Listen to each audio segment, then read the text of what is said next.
受到鋒面甲東北季風的影響，今仔日基隆、北海岸、東北部攏會落雨，嘛較涼冷。水情的部分，這農業用水較暗的苗栗甲新竹，水庫的水是剩3-4成左右。因那桃園的石門水庫目前是還佫有要6成量。講到石門水庫，今仔日是舊曆2月初3，嘛是媽祖水上繞境的日子。現場會當看到有40隻遊艇出動來護駕。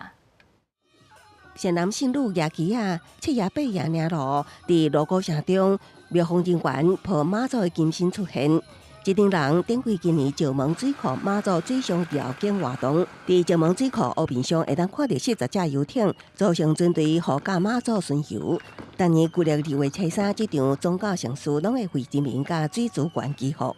媽祖他很體恤，很照顧民眾，在我們水庫裡面做水域繞境就是祈福。那希望的話，就是水庫這一個部分的供水都能夠長期讓民眾便利，讓產業、國家的經濟都能夠獲得確保。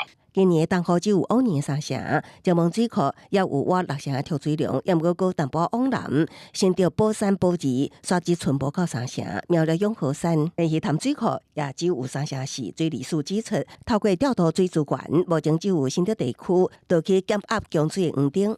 中小型的水庫，它的水位會下降。不過整體而言，因為透過水利署的資源調度的相關的作為，所以基本上台灣地區的水性十分平穩。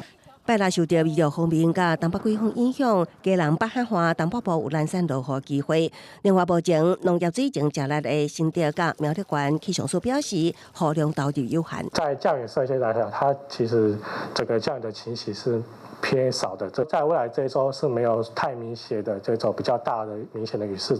氣象署表示，禮拜二開始水氣減少，會轉為較穩定的天氣。雖然後禮拜3會出現另外一道鋒面，不過也卡着落雨有限。另外，未來一禮拜氣溫會偏懸，各地高溫來到28至29度，中南部甚至可能來到30度。記者綜合報道。